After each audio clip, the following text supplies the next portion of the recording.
Welcome back, everybody, for another deep dive. Hmm. Today, we're going to be looking at something that's pretty intriguing and, well, maybe a little bit out there. Okay. We're talking about ancient souls. Interesting. Yeah, our source material for this deep dive is an online article. Okay. It's got a pretty dramatic title. All right. It's called Why Chosen Ones Are Ancient Souls Stuck in the 21st Century. Now, I got to admit, I'm not so sure about that whole chosen one angle. Right. But the idea of a soul with like a long history, that's something I'm really curious to unpack. Yeah, I think it's a fascinating concept, Yeah. and it kind of captures our imagination. Right. It speaks to this deep-seated human curiosity about the nature of the soul and, where we come from and where we're going. Exactly. So this article lays out 20 signs Oh. that you might be an ancient soul. Yeah, right. Some of them are a bit whimsical, I'll admit, Okay. but others, well, they made me stop and think. Yeah. One that particularly caught my eye was the idea that ancient souls feel a deep connection to history. It's not just about like enjoying a history documentary. Right. It's about feeling this almost like visceral pull Huh. towards a certain era, like you somehow belong there. Oh, wow. Have you ever felt anything like that? It's interesting you say that.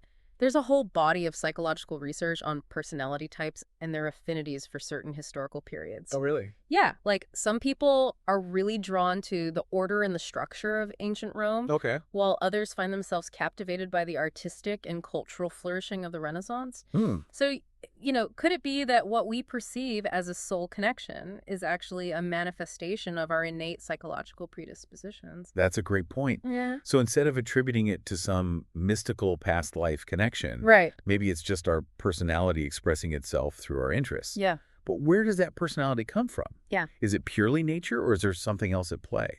Well, that's a question that's been debated for centuries. But I think what's fascinating here is how this concept of ancient souls challenges us to consider the possibility of something beyond just the purely material. Yeah. Beyond the confines of our current understanding of psychology. It definitely makes you think outside the box. For sure. Okay, so let's delve a bit deeper into some of these signs. Right. Another one that stood out to me was the love of solitude.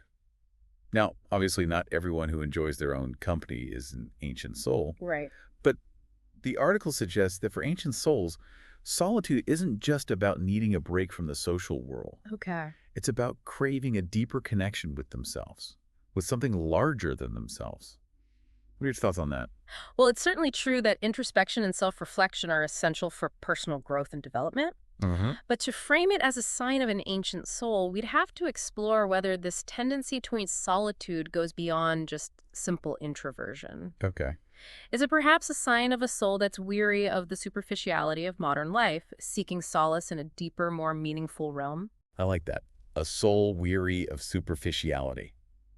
It's like they've seen it all before, Right. experienced the fleeting nature of trends and fashions, Yeah. and they're yearning for something more substantial. Exactly. And that yearning could manifest in various ways, from seeking spiritual enlightenment to immersing oneself in nature to pursuing creative endeavors that connect them with a deeper truth. Speaking of deeper truths, let's talk about the déjà vu phenomenon. Okay. The article suggests that those sudden flashes of familiarity, that eerie feeling of having been here before, could be echoes of past lives. Interesting. Now, I'm a bit skeptical about past lives, I have to admit. Yeah. But the idea that our brains might be tapping into some kind of universal memory or even a collective unconscious, that's pretty intriguing. Mm-hmm. What's your take on déjà vu? Déjà vu is one of those fascinating phenomena that science hasn't fully explained yet. Right. Some theories suggest it's a memory glitch, a misfiring of neurons. Mm-hmm. Others propose it's a momentary disconnect between our perception of time and the actual flow of events. But, the idea that it could be a glimpse into past lives, that's where things get really interesting. It definitely opens up a whole new realm of possibilities. It does. Okay, so we've touched on a few of the signs mentioned in the article, connections to history, love of solitude, and déjà vu. Mm-hmm. But there's one more I want to explore before we move on, Okay. and that's the aversion to superficiality. Okay. The article claims that ancient souls crave depth and authenticity in their relationships. Mm-hmm. They're not interested in small talk or fleeting connections. Okay. They're seeking soul-level connections. Do you think there's any truth to that? Well, it's certainly true that as we mature, our priorities often shift. We may find ourselves seeking deeper, more meaningful connections, Right. craving authenticity over superficiality. Yeah, But is this a sign of an ancient soul or simply a natural evolution of our social and emotional needs as we grow and learn? that's a great question. Is it about the soul or is it just part of the human experience? Right. Maybe it's a bit of both. What do you think? Perhaps. Or maybe it's something entirely different. What if this aversion to superficiality is actually a manifestation of a deep-seated yearning for something beyond the material world? Mm. A longing for connection with something greater than ourselves? Whoa, now we're getting philosophical. Yeah. I love it. It's all about exploring different perspectives, considering possibilities that challenge our assumptions. Absolutely. And that's what makes this topic so fascinating. Yeah. Okay, we've covered quite a bit of ground already, but there are still so many more signs to unpack. Are you ready to delve a little deeper? Let's dive in. As we explore these signs, I'm struck by how many of them touch on this idea of yearning, this sense of searching for something more. Yeah. We talked about craving deeper connections, but the article also mentions this feeling of nostalgia for times you haven't lived in. Yes. That one really jumped out at me, too. It's like you're homesick for a place you've never been, a time you've only read about in books. It's more than just liking vintage fashion or wishing you could go back to simpler times. It's this profound longing for an era you've never experienced firsthand. What could explain that? Well, the article, of course, attributes it to soul memory, suggesting it's a residue of past lives. Right. But putting aside the reincarnation angle for a moment, it does make you wonder, what is it about certain historical periods that resonates so deeply with some people? Maybe it's about values. Like, if you feel drawn to, say, the Victorian era, maybe it's because you admire their emphasis on family, community, or craftsmanship, values that perhaps feel lacking in our modern world. That's a really interesting point. Perhaps this nostalgia isn't really about the past at all, but about a desire for something we feel is missing in the present.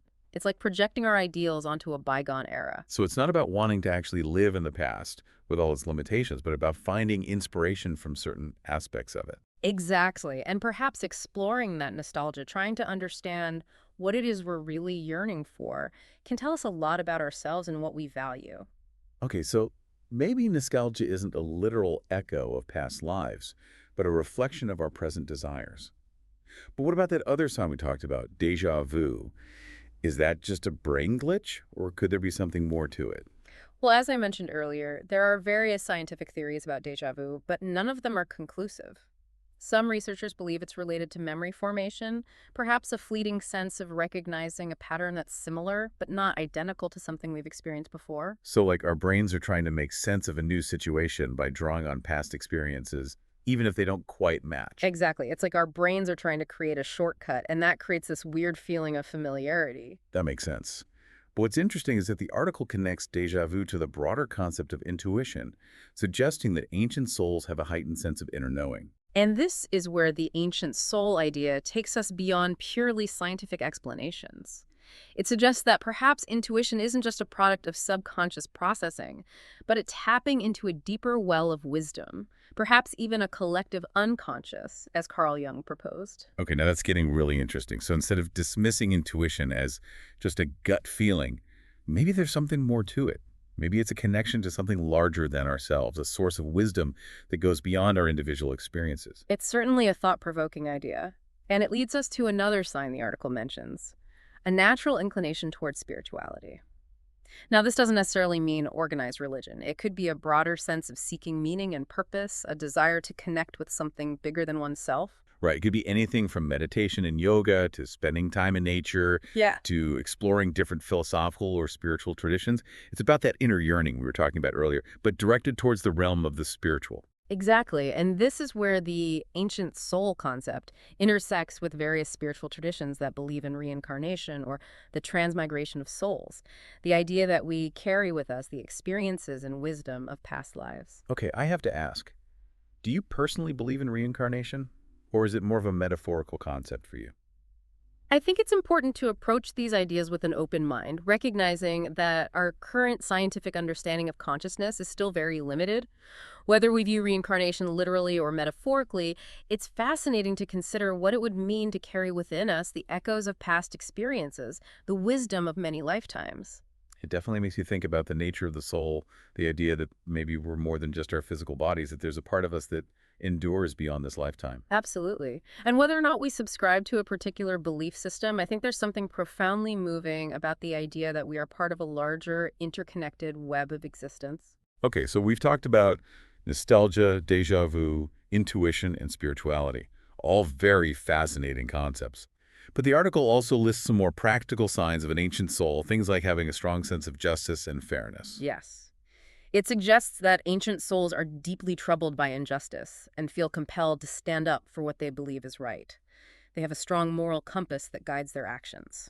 And that sense of justice might not be limited to human rights or social issues. It could also extend to a concern for the environment, for animal welfare, for anything that involves causing harm or suffering. Precisely. It's about recognizing the interconnectedness of all beings and feeling a responsibility to act in accordance with that understanding. So it's not just about following rules or laws, but about a deeper sense of ethics, a compassion that extends beyond our immediate circle. Exactly. And the article links this sense of justice to another characteristic, a natural ability to adapt to change. Now, this might seem counterintuitive.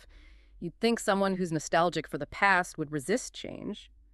But the article suggests that ancient souls, having witnessed countless cycles of change throughout their many lifetimes, understand that change is an inevitable part of life. That makes sense.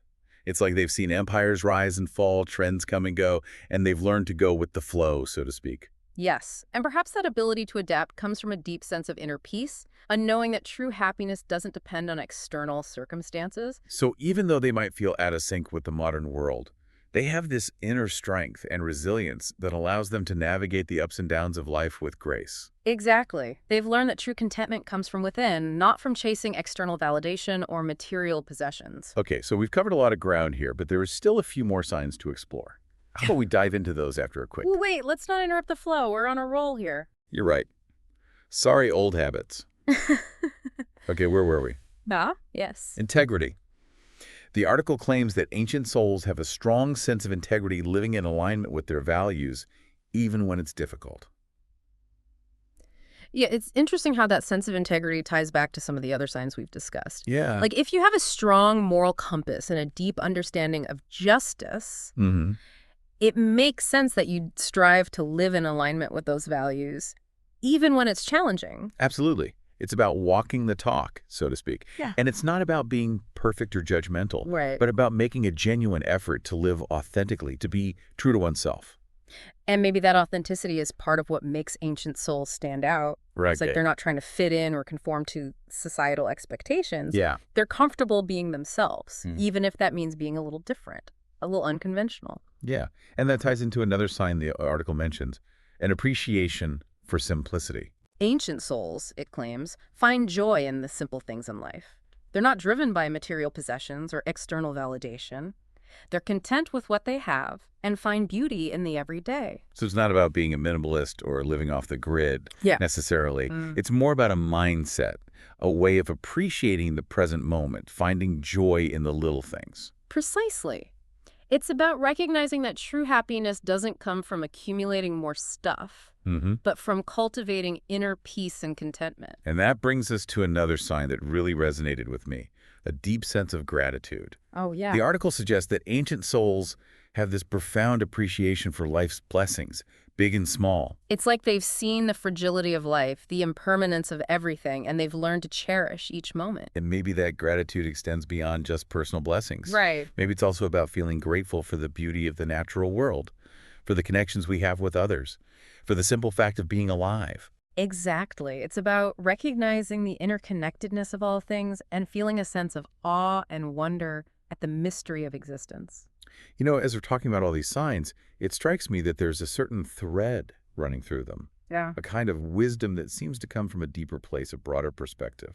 I agree. It's like ancient souls have a glimpse of the bigger picture, a cosmic perspective that informs their values and choices. Yeah. They understand that we're all part of something much larger than ourselves. Right. And that our actions have ripple effects. So say even if you're not convinced about past lives, you can still appreciate the wisdom that these qualities embody. Absolutely.